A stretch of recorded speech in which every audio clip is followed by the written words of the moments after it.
ไปอีกแล้วพี่น้องเลยเอามานี่บ่าวลาวกำลังสิไปพาหนุ่มโอไปเฮือนน้องมวยก่อนพี่น้องเพิ่นได้ยังได้ไปฝากน้องมวยน้องมื้อนี้น้ำยังไงน้ำองุ่นเธอน้ำองุ่นพี่น้องเลยซื้อน้ำองุ่นอยู่บ่คนคือลายแท้น่ะ คนคือลายแต่บ้านนี่อยู่บ่สาวนางบันดงบางแงวน้องมวย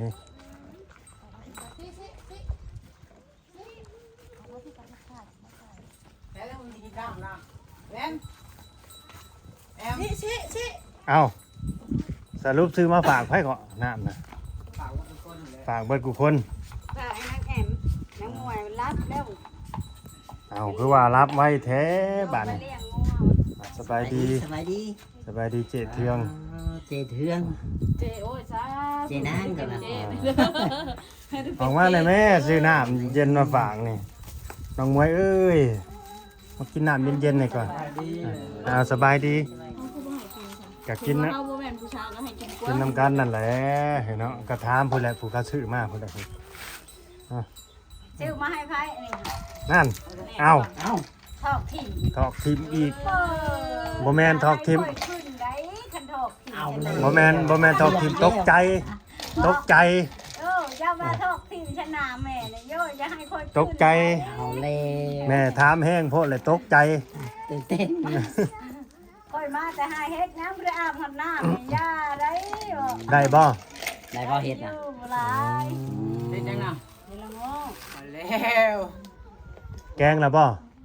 กินเรียบร้อยอ้าวแล้วมากันมาเด้อกินแกงเฮ็ดที่ตอนเดินไปนะบ่แม่นมาน้องแม่มากินแกงเฮ็ดแกงเฮ็ดละโง่แม่ฮู้ว่าแกงเฮ็ดละโง่ก็ย่างมากินน้ำแล้วจนกว่าสิพากันนั่งกินนี่มาแล้วกันละดังไผเพิ่นแกงแล้วกันพากันตักมากินเจ็บบ่รับเมื่อเดียวเลยนี่ละแล้วยังอยู่น้องมวยรับเนี่ยการบ้านทำได้กินนะตักแล้วปีนแอมกะฮ้อนเนาะแถวนี้กะฮ้อนแถวนั้นเนาะเดี๋ยวเตียงเอาไปทีเราเองเอาไปมาได้เอามาได้หากมาแต่เฮ็ดยังบ่ได้นั่งเลยนี่นั่งมีชั่วโมงเลยมันอยู่บ่ได้อยู่บ่หลาย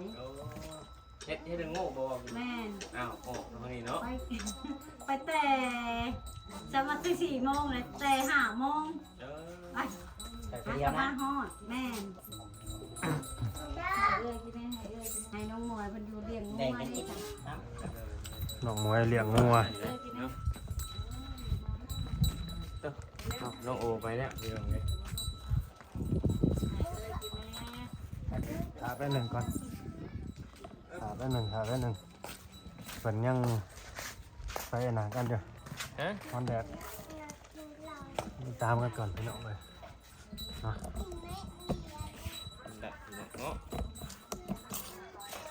งานของไม่ได้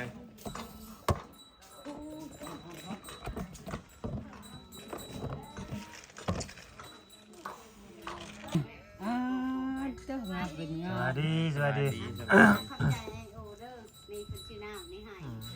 ถามมาเลยปวดไปแล้วเลยล่ะเป็นหนักเลยครับ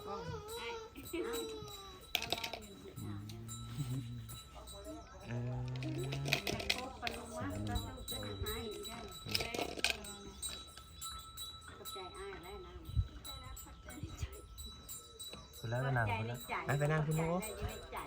นั่ง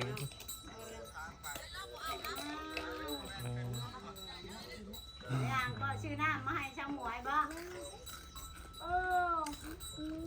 ช่างหมวยไปเล่นน้ำเบิดเลย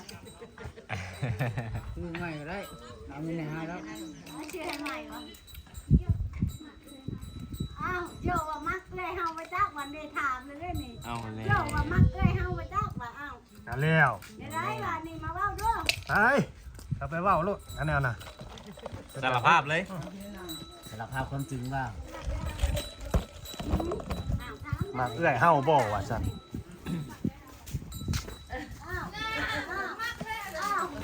ตอบไม่ได้แล้วล่ะนี่ มาเอื้อยเฮาบ่ว่าซั่น แกงน้อยถามเลยเป็นสายบะมักเอื้อยเฮา ไปเสิซะบ่โอ้ยให้นั่งนำเลยซะเฮ้ยมานั่งให้นั่ง อาจารย์แต่งยำๆเหรอ คือสิหมักแล้วหายคำตอบก็ได้เด้ เป็นบ่น้อง น้องสาวกันละ อ่า น้องสาวคือสิวางแล้วมาหาคำตอบอะไรเย็นกินเย็นเอาเย็นเอา เกิดเลยเนาะ ว่าหากันเดียว เกิดแห้งเย็นเอาเย็นเอา เอ้าสรุปซื้อมาฝากหรือซื้อมากินเองบัด ชิ นี้ วกินเอง ว้ายน้อง อีหล่าทำอะไรก็เย็นกินอีหล่าทำอะไรเย็นกินเอาอันนี้ เอาแล้วว่าให้ผมด้วย อีหล่าเป็นคนถามเลยเนาะตอบนะแม่ว่ะ ตอบไม่ได้หมักเลย โอ้ยอีหล่าก็เอาแบบตรงๆเล เอา ย ตรงๆเลยเนาะ เอาไปพอตรง เอา ๆเอาหมักก็คือมาก มักอยู่บ่ ยังตอบไม่ได้แล้ว วันต เนาะ รงเลย เฮ้ยจับเนาะ เอ้ยยังปากแข็งอยู่ แมน เนาะ ยังปากแข็งอยู่แบบกะกลัวๆแน่น่ะบ่กล้าเว้าเขาเรียกว่ายังเจียมโตอยู่พี่น้องเอ้ย โยกอะขอ เนาะ ผ้าว้าวแล้วเนาะ แม่นบ่ สมมติว่าว้าวผู้เดียวบัดทางเข้าไปยังบ่ฮู้บ่ แม่น มันก็ยังอายเลยเนาะบัดแลประเทศใดๆว่า พูดทั้งสองเลย หรือว่าเฮาอยากเว้าก็ได้แบบว่าความในใจเฮา แต่ว่าผู้เดียวนะก็ว่าในใจคุณแต่บ่ว่าออกมาจะเก็บ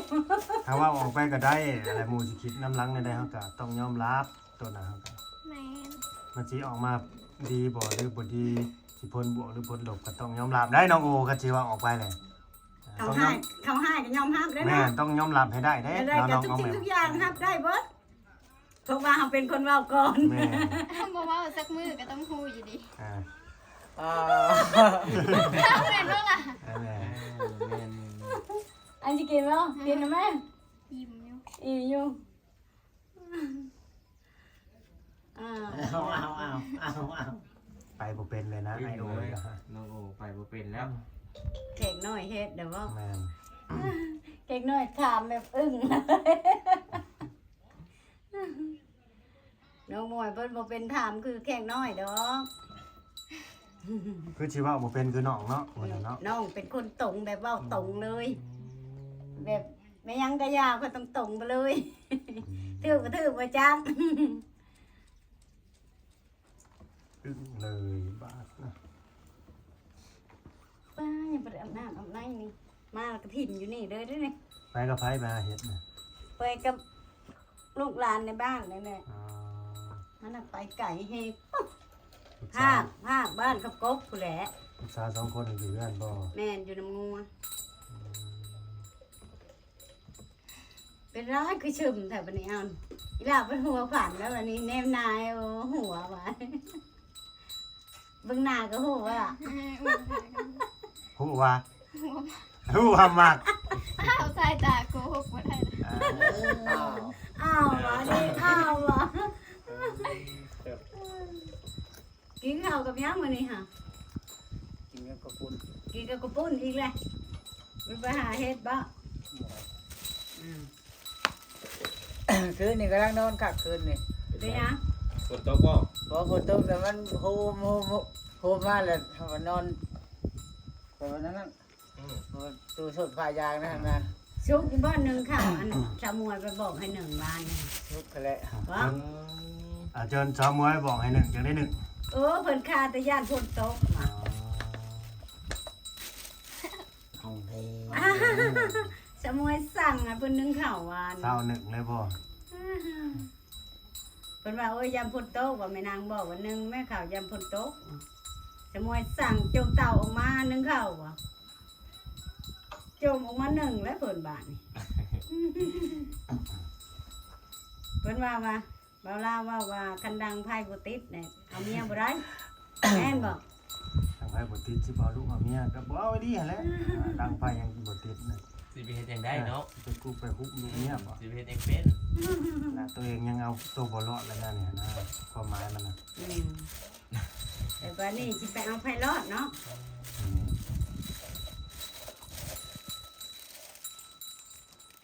รับคักปัญญังว่าหมวย โดย มาอันนั้นเลยแกงเห็ดแล้วก็นั่งแล้วก็ขับไปนอนก็บอก อืม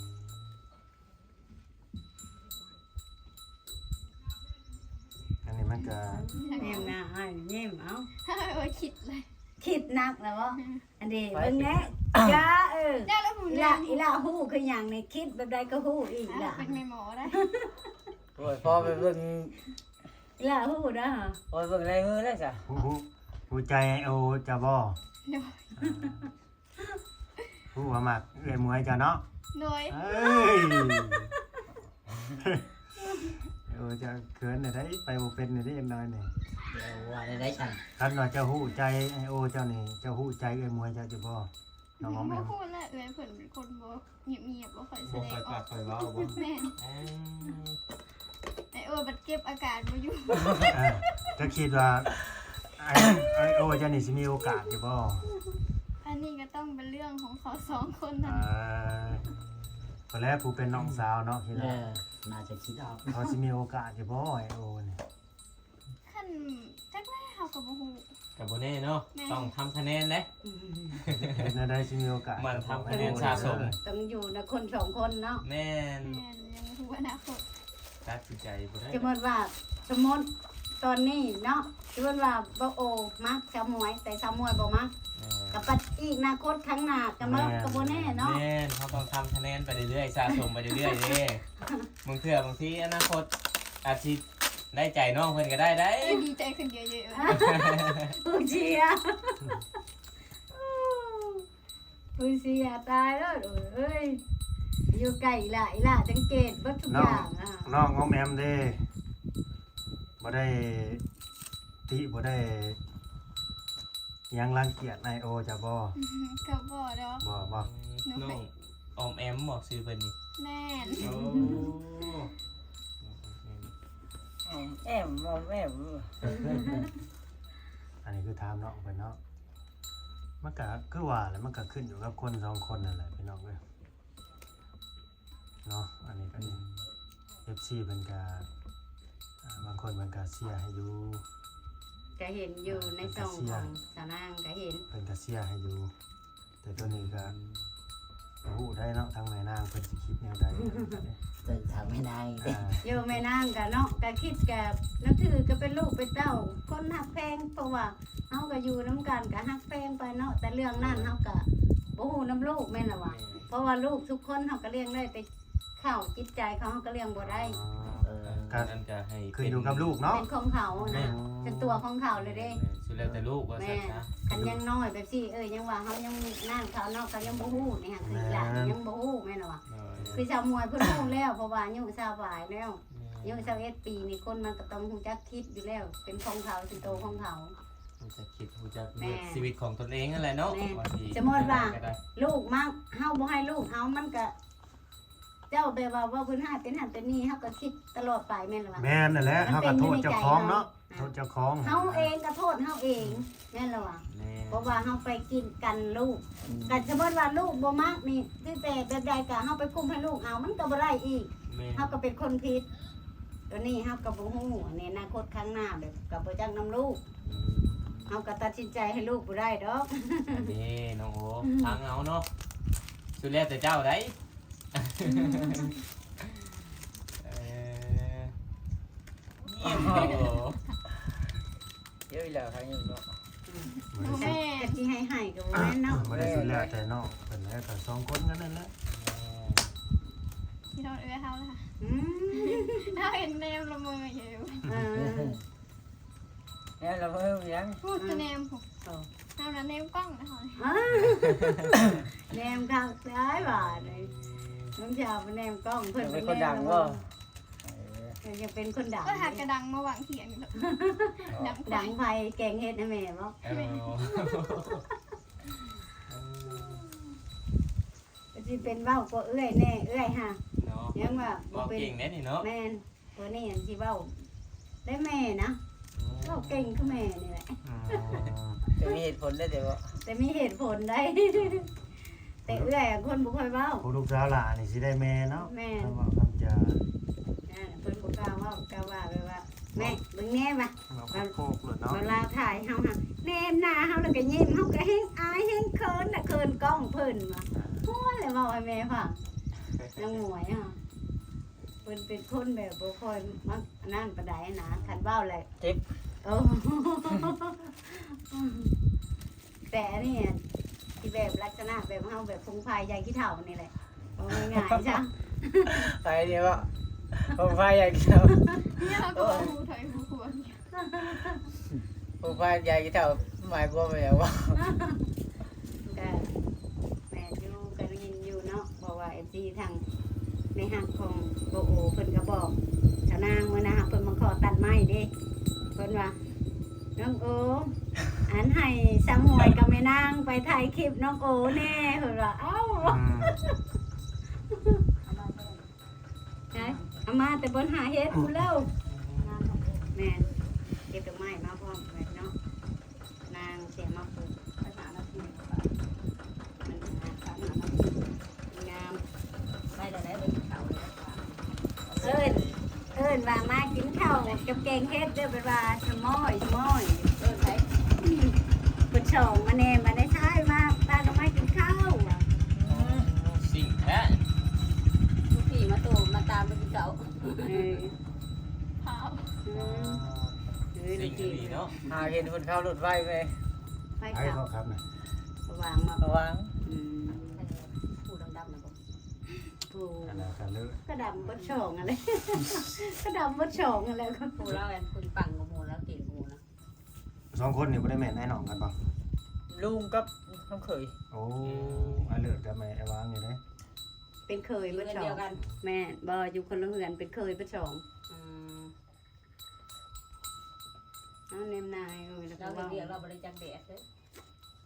แม่เขาแบ แบบ บ นั้ นั้น น ภาษาเสือเส้นสัน สุดแดดสุด แบ ฝน บ เนาะ นั้นเขาแบบเขาเคยนะ คนสู่วิอ่ะ จ้ะ สุดแดดสุดฝน สู้กับเฮานี่บ่ไหวดอกกับผู้ชายเชื่อกันยัง เล่มเนาะ แม่นแต่เขาหันแบบเขาเคยแบบนั้นบางทีแบบปันให้ปันนาเขาก็ ทำคะแนนเอาเด้อน้องโอความดีสิเอาชนะทุกอย่าง ความดี สนามฮันไม่เท่าคนนี้ยัง แม่น ความดีก็ดีให้มันเสมอต้นเสมอปลายเด้เฮ็ดให้เพิ่นเห็นนั่นแหละ ยายยิ้มแมวยายยิ้ม อ่ะเขายิ้มกับพีทไปดิหน้าบุก เฮ็ดให้เพิ่นเห็น เอามันให้ร่างอีกนี่ แล้วก็เฮ็ดให้เพิ่นมั่นใจเด้อ มัน ครับ ให้ ว่า ร่างอีก เพิ่นสิฝากฟังแบบลูกสาวไว้นำเฮาได้บ่อหยังแบบนี้นะ ต้องเห็นให้เป็นเห็นเนาะ ต้องมีความรับผิดชอบ สิล่างนะ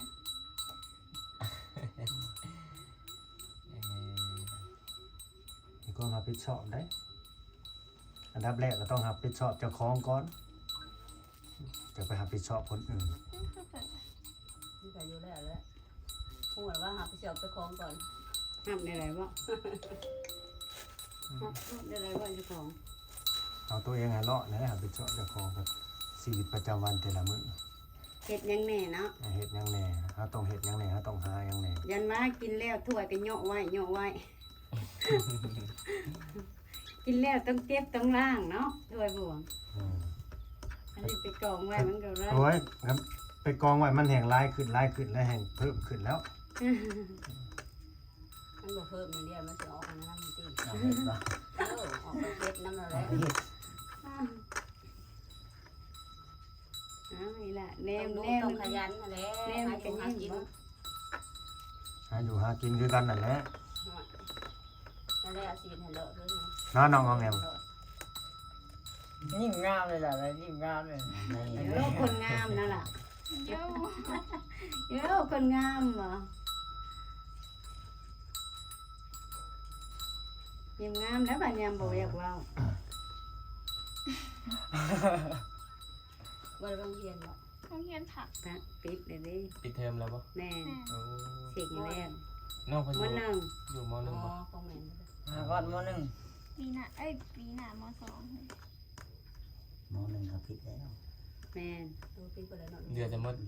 เจ็ดเนาะมเจ็ดมสี่ แม่นยัง เสียงฟังเฮียน วันที่อะไรที่10มั้งครับที่10 น้ำล้างนะ ม ฮะ 4 แม่นแม่น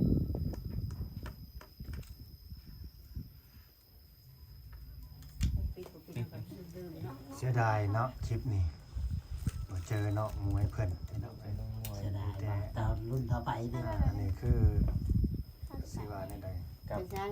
กับบ่เป็นหยังเนาะน้องโมเนาะ สืบ คือได้ยินจากปากทางแม่นางเนาะว่าชุดแรกแต่เจ้าเด้ทำคะแนนเอาเราก็กีดกันอีหยังบ่ได้เด้ ไปใช้ แล้ว น้ำ แต่คนสองคนสิคุยกัน ออกไปยัง แล้วแต่คนสองคนสิคุยกันก็คือว่ามีโอกาสเด้น้องโอ้ย เฮาก็บ่ฮู้เด้ตัวนี้เนาะเพราะว่าเรื่องของลูก ตัดสินใจแทนบ่ได้เนาะ แม่น เดี๋ยวอนาคต เอาเลย เรื่องของลูกกับพ่อแม่ก็มีแต่หน้าที่แนะนำสิ่งดีๆอะไรให้ลู เดี๋ ก ยวเรื่องต้องใหญ่เรื่องของ ใหญ่ หัวใจ ใหญ่แล้วตอนนี้เนาะใหญ่แล้วมีแต่ว่าแนะนำสิ่งดีๆคือเว้าลาเว้าหั่นล่ะ แม่น บอกทางแต่ว่าเพิ่นสิติดตามหรือบ่ก็แล้วแต่และอันนั้นก็ได้ก็คิดว่าจะได้ แต่ไผมันเนาะ ใหญ่ เฮา เอ้า ไป เด้ผมจะคิด ส่วนมากลูกแต่ละคนเขาก็คันว่าพ่อแม่แนะนำสิ่งดีๆเขาก็เฮ็ดตาม เฮ็ดตามเฮ็ดตามบ่ได้ตอนนี้ แต่เขาบ่เฮ็ดตามก็มันก็บ่แม่นแล้วนะ เขาบอกว่า แม่นเพราะว่าบางคน ฟังพ่อฟังแม่ล่ะสิกลายเป็นลูกหยังบาดนี่ ลูกกตัญญูบ่เฮ็ดเอาซะนะ คิดเอาเนาะ ค่ะสำหรับ คลิปนี้บ่ คลิปนี้หั่นแหละเนาะมันก็ยืดยาวแหละพี่น้องเอ้ยครับพอหอมปากหอมคอเนาะตอนนี้ก็ดี มารุ่นคลิปต่อไป แม่น เนาะ น้องสาวลูกสาวหล่าเพิ่นก็งามเลยพี่น้องกันเบิ่งตาน้องแต่ขึ้นเนาะสาวน้อยขึ้นใหม่เฮ็ดไปลอยอยู่น้องเพิ่นออกไปได้อย่างสมจังน้อยสิมาสิเคินได้นั่งอยู่ผู้สาวน้อย ซื้อน้ำอันนี้มาให้สาวมวยว่าติโอ้ยสาวมวยตื่นนอนพุ่นแล้วสาวมวยสิกิน ว่าคันว่านมโอบ่เมื่อนี่ยันเบิดอยู่นะนี่ยันบ่ฮอดสามมวยอยู่ เอาแม่ เคินไม่ได้เป็นกินมาด้านบ่คิดเคินนี่ไม่นางเว้าเคินแล้วข่อยยินกินอีกก้อนหนึ่งบ่ อืม สาวมวยสิบ่ได้กินแล้ว อืม พ่ออะไรคอย สาวปากกันหน่อย 3 ก็สามนั่นแหละพี่น้องเอ้ยขอบคุณ FC เด้อว่าทุกผู้ทุกคนนั่นแหละ ที่มาพูดถึงกันเนาะ เข้ามาเบิ่งมาส้มตั้งแต่ต้นจนจบคลิปแล้วก็มีFC บางคนก็แบบว่าลุ้นเชียร์ลุ้นเชียร์อยากให้เป็นคู่จิ้นกันนะ แม่นแต่ FC บางคนก็แม่นบางคนก็เนาะ แม่น โอ้ยสาวนางว่ะเห็นเบาโอ ได้เฮือนได้ซานและก็คิดอยากจับเป็นลูกเคย แต่สิเว้าอยู่ในคลิปเลยเด้อสาวนางบ่เคยคิดแบบนั้นบ่เคยคิดว่าว่าเห็นเขาได้เขาดีแล้วอยากจับให้ลูกเฮาเอาหั่นบ่เคยจักเทื่อก็บ่เคยเว้าอีกได้ก็คือว่านับถือคือเก่าคือแต่ผ่านมา นับถืออันเบาโอหาก็นับถือแต่แม่เพิ่นอยู่แต่กี้ก็กะห้องลูกประจำบ่แม่นค่อยสิว่าว่าเห็นเขาได้เขาดีได้สิชุมยุ่งให้ลูกเอาคือแบบบางแม่นกันเนาะก็เห็นอยู่ แต่เขาบ่เข้าใจ แม่นอันนี้มันก็ขึ้นอยู่กับบุญวาสนาเฮาเนาะบางทีคันว่ามีบุญวาสนาต่อกันกับจากที่ว่าลูกหักลูกแพงก็สิเป็นลูกเคยก็มีอันนี้ แม่ เรื่องของอนาคต แม่น อ่า แต่เฮาก็บ่ฮู้คือกันแม่นความเจ้า ขึ้นอยู่กับวาสนาได้อันนี้ก็สายเนินสายแน่นเขานั่นแหละ แม่นแต่มีบ่มีอันนี้ว่ามีผู้ใหญ่เพิ่นช่วยเนาะแต่บ่มีก็คือตะกี้ก็สมมุติว่าบุญวาสนาเขาก็ได้อยู่นํกันคือเก่า แม่นแม่น คนเนี่ยสมมติว่าคู่ผัวเมียไปอยู่แจได้ก็ได้คือเก่าเนาะ แม่นคันบ่แม่นแหละเอื้อนติดกันเป๊ะกันนี่ โอ้ย ต่อให้มักจังได๋ก็บ่ได้ แม่ มันบ่แม่น แม่นความเจ้าคนก็เชื่อตัวนี้ค่ะเพราะว่าเฮาก็ แม่นว่าน้องโอ สิผ่านประสบการณ์คือการเรื่องนี้ก็ได้เนาะ อยู่กันอยู่กับมาหากันเหรอ อยู่คนละที่ก็ยังได้อยู่นํกัน แต่ติดกันก็บ่ได้เอา ชา กัน อะไรก็บอกเล่านี่สิ ได้ จักเปอร์เซ็นต์นี่ตอนนี้น่ะจิตใจน่ะคิดว่า อ่า น้องโอกล้าเว่าบ่นี่ตอนน่ะนางนี่ กล่าวว่าก็ จิตใจบ่กล้าเว้า ยังบ่พอว่ายังบ่พอสิว่า ยังบ่พอสิเว้าก็บ่ไปยังบ่ บ่แม่นบ่พอบ่กล้า ยังบ่กล้ายังบ่กล้า บ่กล้าเว้า เดี๋ยวว่าเรื่อง จันเนาะ อืมใจเย็นๆพี่น้องเอ้ยค่อยเป็นค่อยไปหั่นแหละเนาะก็บ่ให้คาดหวังหลายจังหน่อยสิผิดหวังเนาะ FC คือกันเด้อก็ตามนั่นแหละพี่น้องเอ้ยเนาะ โดคือแบบอันเว้าโอก็บ่อยากให้ขาดหวังหลายเนาะ แม่น เพราะว่าสมมติว่า แม่นางสิสมมติให้พังง่ายๆเด้อย กตัวอย่า เพ ง ราะว่ายกตัวอย่างบางทีแม่นางก็เคยเป็นแบบเจ้าก็มีตะกี้เออ อันนี้คืออดีตแม่นางสิเว้าประวัติเพิ่นให้ฟัง เพราะว่าเฮาฮักคนนี้แฮงเนาะ อ่า เฮาสิไปคาดหวังเกินไปบางทีเขาบ่ฮักเฮาเด้ แม่ เฮาสิเป็นคนเจ็บแฮงหั่นนะเฮาต้องเอาแบบครึ่งๆกลางๆเนาะเฮาไปทิ่มแบบลอยไปเลยบ่ได้ต้องเอาครึ่งหนึงไปก่อนเพื่อใจตัวเองเด้จาน หักลายเจ็บลาย แม่นว่าฟังแบบประสบการณ์เคยเป็น โอ้ยประสบการณ์แม่นางเพิ่นเคยเป็น หักแน่นอนแต่หักมันโดนหักนานๆ แม่ นี่ น คนเฮามันก็มีอดีตในเบิดทุกคนนั่นแหละพี่น้องเอ้ย ดูเว้าหยอกเว้าหัว แม่น เอ้ยสิบ่จุกุยทุกคนเนาะเว้าหยอกกับลูกนี่แหละ โดยก็บ่เป็นหยังดอกเนาะทั้งแม่นางเพิ่นเว้าก็แม่นอยู่คันคนเฮาก็คันมันบ่มีประสบการณ์มันก็บ่มีบทเรียนเด้เนาะ แม่น มันบ่มีบทเรียน แต่ละคนมันต้องให้มีประสบการณ์นะจักสิฮู้ว่ามันเป็นจังไดนะบทเรียนราคาแพงของชีวิตแบบนี้ล่ะเนาะ โอเค ตามนั่นละ ไม่เอา สบายดีน้องโอ สบายดี สบายดี ว่า ไปทราบเลย เราเป็น40ก็บ่จัก โอ้บ่ฮอดดอก